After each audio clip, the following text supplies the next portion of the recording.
Right now we're getting ready to disassemble the 1971 Dodge Challenger RT. This is a very unique car in as much as it came with the factory formal roof package, which was actually only available on the SE cars in 1970. You couldn't get a 1971 Dodge Challenger with an SE package, but you could get it with the same formal roof and overhead consolette and some of the basic trim. Very unique car, gonna document it as we disassemble it. The other thing we're doing today is this is my new step towards team building. I've got the entire team. I got the painter, the bodyman, the assembly guys, everybody involved at Graveyard Carz is going to work as a team to get the car disassembled. This is an opportunity for us to work together as a team. I want this car disassembled in the exact same format that it gets reassembled, and you know all about that. So what's the last things that you're putting on the car when it gets over to your stall? The interior. You're getting doing the interior, doing the exterior trim, ornamentation, so that's the first stuff that's going to come off. This is very much like being down at Gitmo, all right? I know you're not familiar with that because now you guys are from the service. We follow orders or people die. It's that simple. Colonel Jessup, as you were. I'm working on the Hemi GTX right now, getting it ready for sealer and paint. I got the whole car all seam sealed, back to the way factory did it, so you have to kind of duplicate that, which is because where the metals come together, you know, they're all welded through there at the bottom, but there's still little pockets that in between each weld. So when you lay the seam sealer down over the top of it, it just ensures that nothing's coming in or out. Got the whole thing sealed. Then I noticed that the person that had worked on this prior to me never really went through and fixed all the little rust pits and whatnot. And that was my fault because I should have caught it and I didn't. So after it was sealed, I had to stop, grab the boss to come take a look, see what he wanted to do. And that's why you'll see the primer in there now, is because I had to go through and put like 3 or 4 coats of good thick primer on it to fill in all the little rust pits that were left. So in this back portion, it's most important because from here over, you see everything.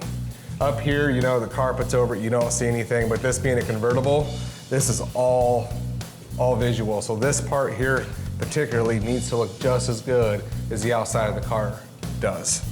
So going back through and fixing little stuff like that, you just have to.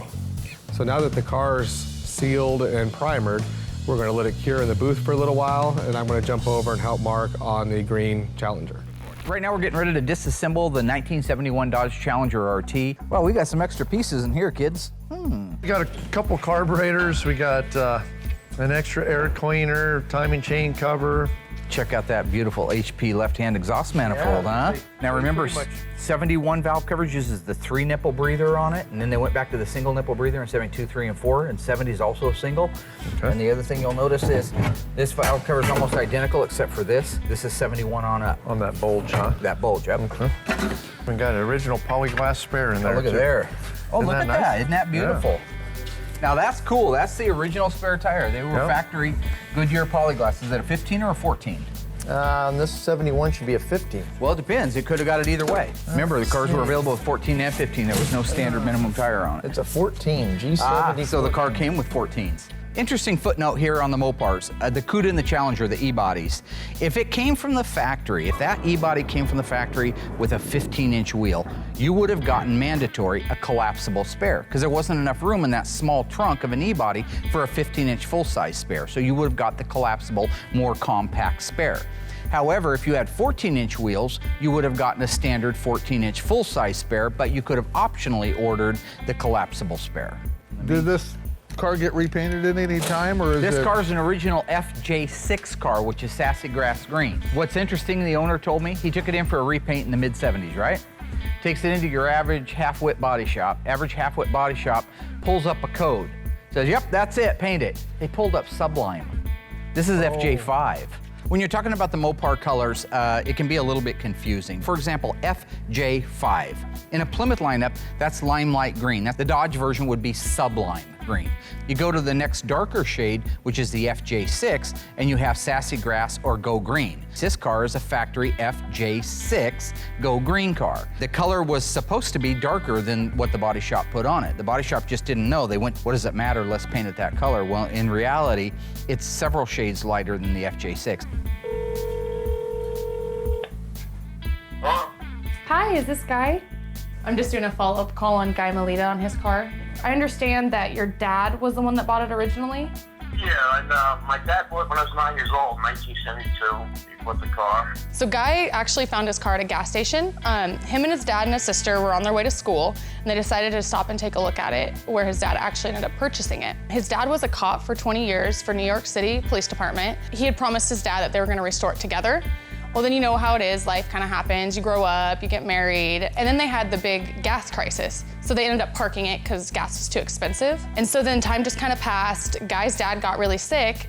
So we never really got to do it together, so I promised him I'd get it done. So Guy actually initially took it to another shop where they just overcharged him, had it way too long, and so he kind of lost hope on it ever being restored.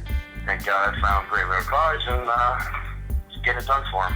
That went well. I'm just gonna see how many more people I can get in contact with and how much more information I can get done today. I just finished priming and sealing the Hemi GTX. Now I'm going to jump over and help Mark disassemble the green Challenger. What's happening there? Is there something, somebody going away, somebody passing on? Do you want to help us pull this car apart? Heck, of That's what course. we're looking. That's what we're looking for. Is milk.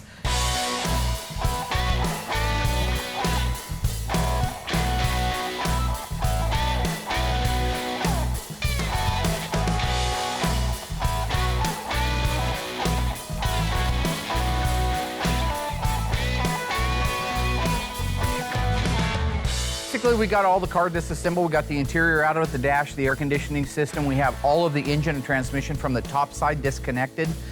We have the doors off, disassembled. Literally, all that's left are the things that we have access to from the bottom. So we're getting ready to raise it up in the air and get started on disassembling the bottom of the car.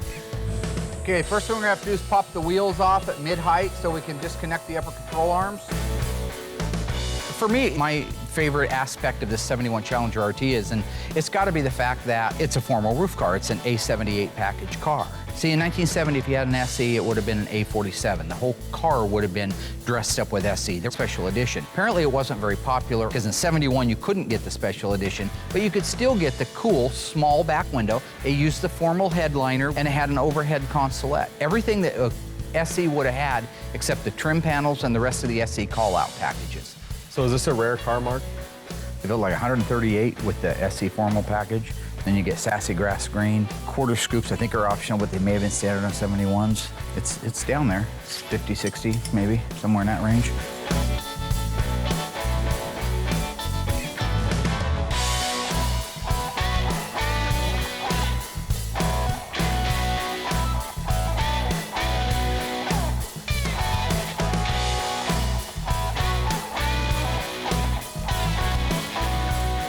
Right now, Royal's taking the last piece off the car, which is the SE rear window plug. This is really cool.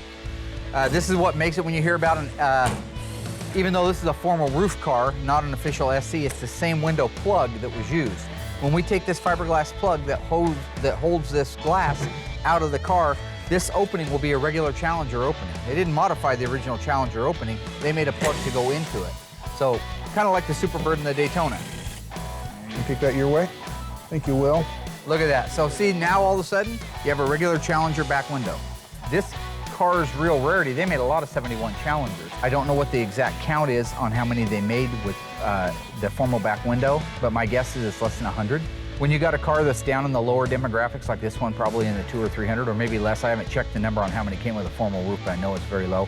You've got to put that back in. I mean, that's the coolest part of the whole car right there. And this is all pretty solid stuff. A lot of these channels are usually rotted out. This one's nice.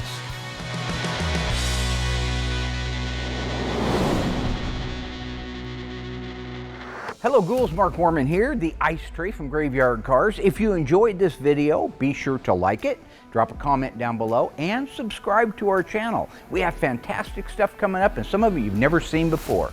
I gotta go insult people. Hey Alice!